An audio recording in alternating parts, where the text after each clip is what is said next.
Hi, in this session I'm going to tell you how you can give the enemy, the AI, that it is able to follow the player, to stop and to attack the player. And also they can dodge the obstacles according to their size. And we use the NavMesh for them. So when I get close to them, to the chase size, you see that the fat guy went there and he is coming towards me because he can pass through that. And when he gets close to me, can attack me, and he's here. Oh, something like that. There are different ways that you can make the enemy to follow the player. For example, some people give it a character control, some people use a rigid body, and other might use a transform that position. But the problem is that, for example, if you want to make your enemy too smart to avoid the obstacles, or for example, there is something that is not walkable, you don't want that your enemy be stuck behind that, for example, that door or that obstacle. You want that your enemy to go around that and come to your player. So one of the very good approach for doing that is by using the nav mesh. And for pathfinding, the nav mesh is the best. And you can give it to enemy, you can give it to your pets or summoning or even NPCs. And to set up that, for example, I'm in Unity 2022. It's a little bit different than the older versions, but the codes are the same. So first, to install a package, go to your window, package manager, and search for navigation. And remember that you should go here in Unity registry and say navigation and then AI navigation, install that. Okay, after you've installed that, go to Game Object AI NavMesh Surface, and this will would appear. And the size of them, there's your humanoid, the height of 2 and radius of um, I think this is good. Later I will tell you how to can add more of these agents, these things, with different size. For example, you have a very big enemy, so it is not kind of humanoid. And I set the default area walkable, and then I say bake. It is very important to bake the area, and it automatically knows that your terrain is a walkable area, and these blue things are areas that your enemy can go. For example, here it is not blue because your enemy is not a goat to go there. But you see, these lines, these are the problems. So either you can hide them before or deactivate them before, or even the player. Where's the player? Ah. You can deactivate them before you try to bake them. For example, bake again. Or you can add a modifier to them, a NavMesh modifier. I go and add component and just select remove object. It means that do not consider them. It's like they are being deactivated. And just draw your nav mesh. But no, it depends on your choice. So imagine that one of the enemies is very big and fat, for example. I scale it twice and I go here. I go to that NavMesh surface and the agent type, and I want to add a new one. So I say plus, and I say H2, for example, humanoid 2, and I make the radius to 1, height to 4, something double that. And yeah, I have that. So, and again, I need to add another NavMesh surface um, for this one, and also bake.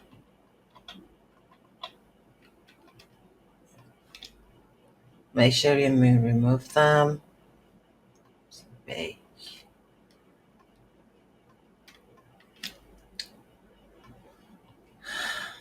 So if I go there, right now you don't see the difference. I will show you with example. For example, let's go here, make a cube.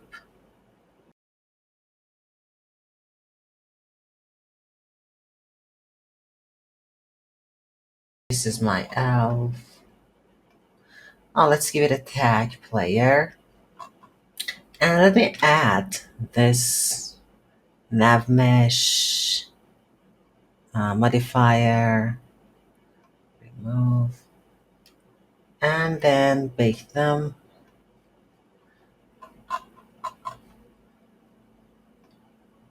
Oh, we didn't bake that. Yes.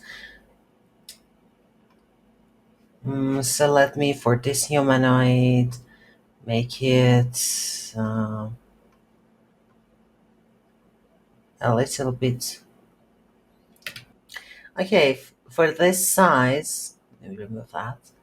He can come here, but for this size, he cannot come. And he has to go, for example, around here. And also, we need NavMesh agents. And yes, this is humanoid, not H2, because this is the little one. And you can set the speed, for example, to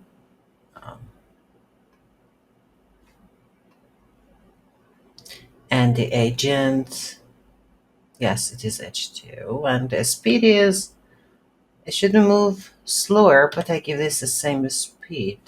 Okay. So now let's write the code that they can actually follow my player. And I should say, don't forget that whenever that you add something to your environments, you have to bake this again. So do this, do the baking. For example, you make your scene and you've done everything and you want to go and start the next scene. Before that, just do the final bake and go to your next scene. Okay, so it would be all updated. So now let's go to the script enemy and say enemy AI. Here, first get a transform of the player because the enemy is going to chase that. And I say, okay, private transform player transform. And I say player transform is equal to game object dot find. Oh, no, game object with capital G. That's find game object with tag. That's why I told that it should have a player tag. Now that's the game object. We need the transform of that. And also, we need to get um, the NavMesh agent. So I go here and I say using Unity Engine, that's AI, and here I say private NavMesh agents, yeah. And the agent is with component because it is on the same game object. Okay. And here I just say agents dot set destination. Okay, where she should go to player that position. Player transform that position. Um, and later we'll go and adjust the different things. But first, you need to understand that he would come here, but he's fat and he cannot come from that place. So this is working. Okay, they're following me.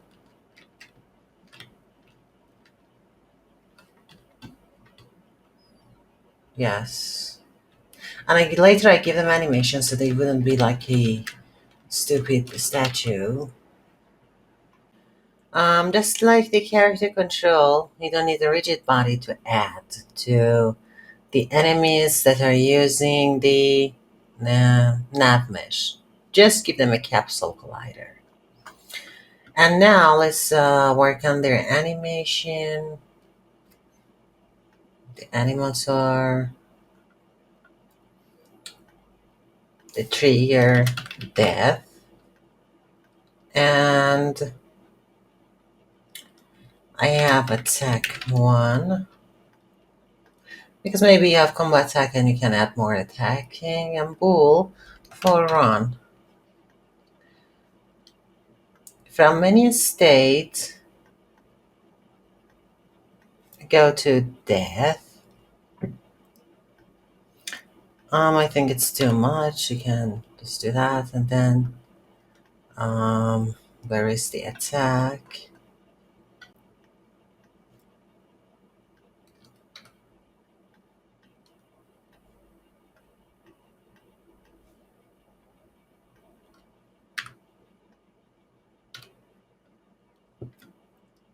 And this is the hit reaction. When the enemy gets hit, so I make it a trigger and the state.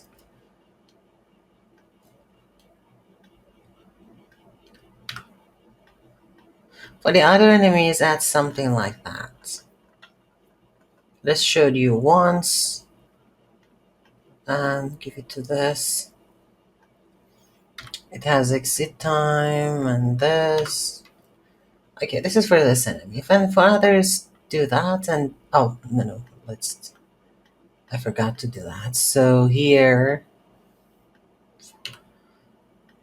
this is the run is true, and here the run is false, and it is looped. But these triggers they are not looped, and yeah, you must set it to this for all of them. Okay. By the way, if you don't know the size of your NavMesh agent, okay, this round 1 is your collider, capsule collider. And this is the agents. Do you see that? So you have a rough size about that. And you can change it if you want, make it a little bit smaller. Now let's go and give the animation. Private animator, anim that get component in children. And this is doing that just for testing, as I set all the run is true, and they rotate automatically towards me. The orc, this big guy, runs too fast compared to the animation. The animation is very fast, but in reality he is moving very slow. So let me decrease the speed and see the result. Yeah, that's better. Now let's go and write the actual code for chasing the player. For example, let me explain you in this way.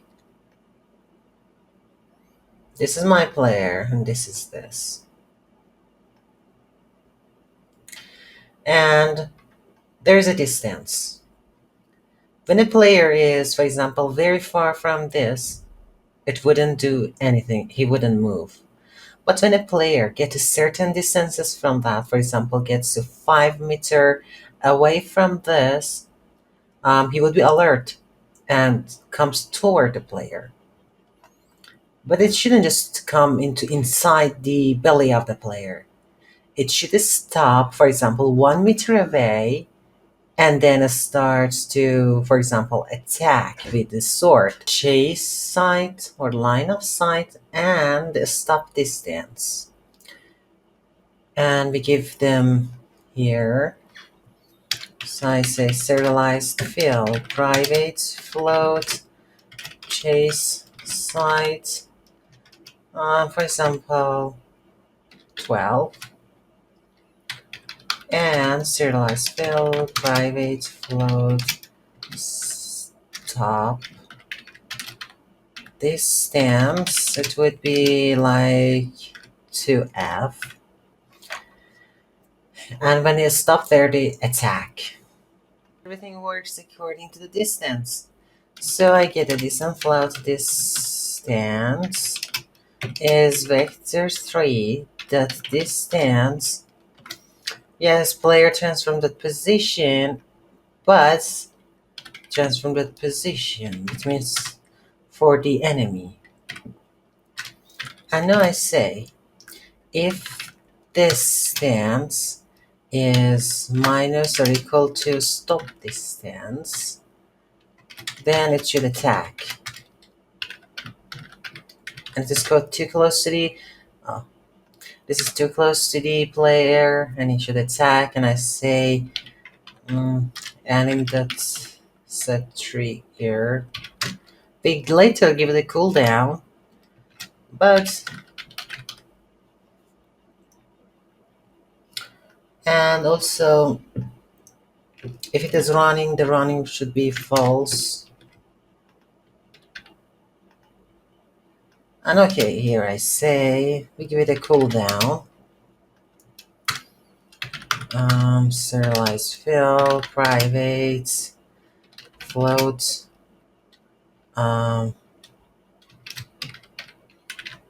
Attack cooldown. It would be 2F, and then they have float timer.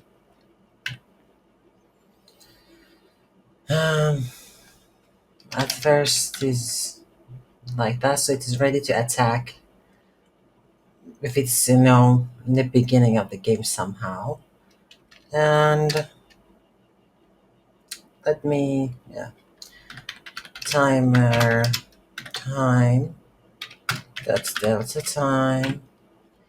And if I say if timer is more or equal to attack cooldown, then okay, with attack, else if the distance is okay, attacks and the timer would be 0, so it wouldn't spam the attack. And this is less than the chase site.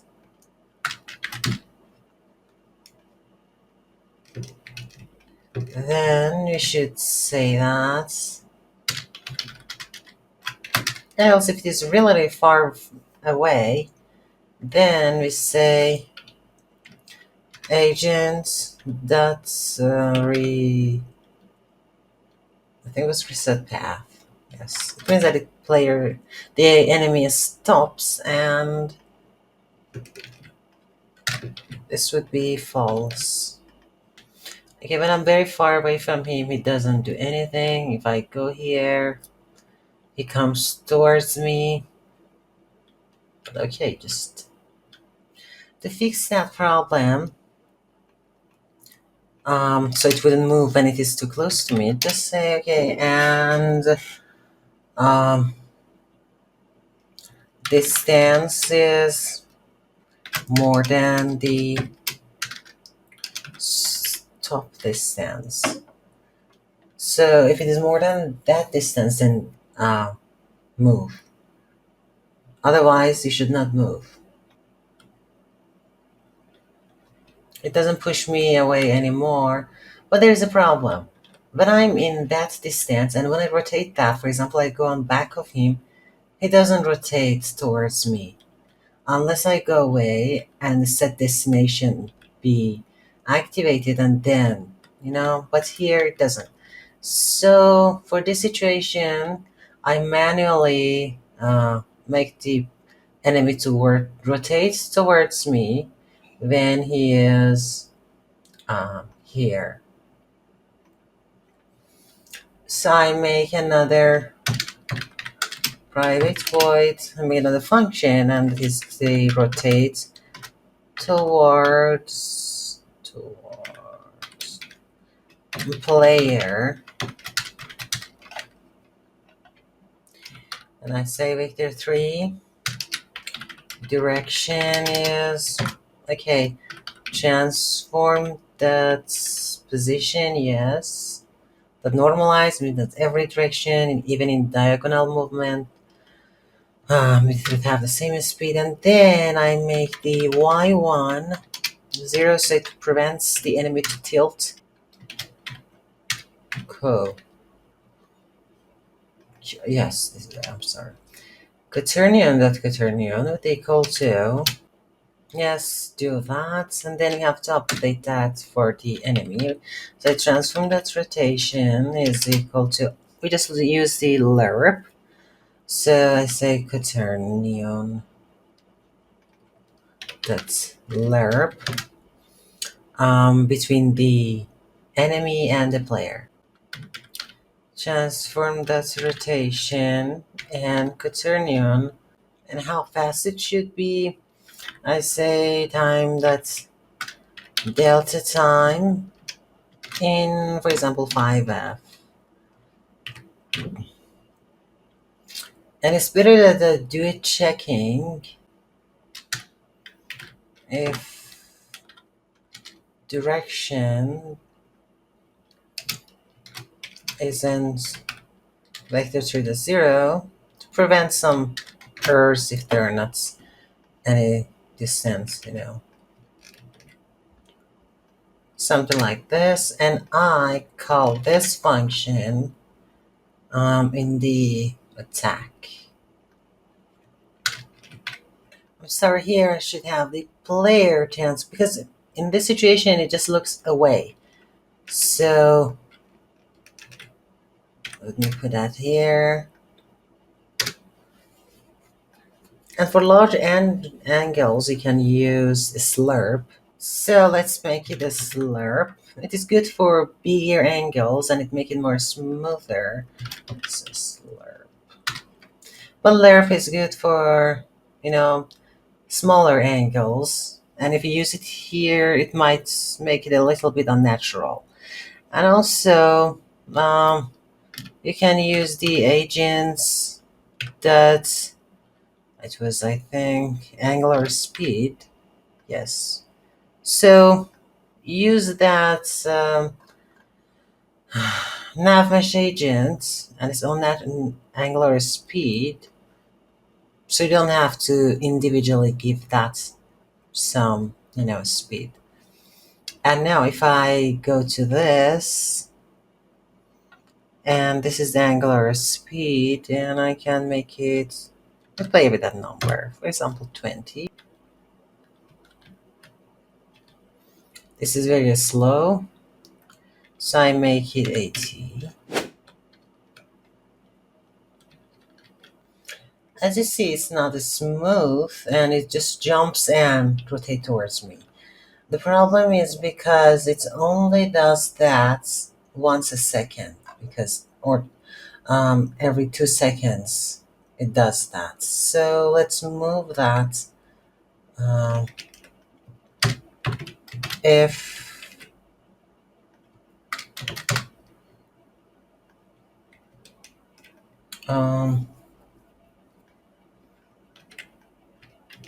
okay, just for the attack, I can use that. But here, always do this. So it would be done in every frame when this condition is true. Now let's go and try that. Now it is smoothly rotates toward me.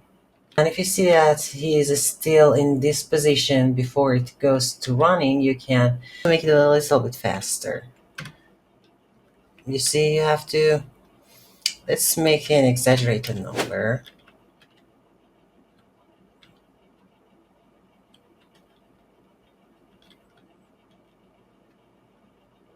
So it wouldn't just surf on the ground while he's doing nothing. And it will immediately goes to running. So you can adjust that. I think that, for example, this is better.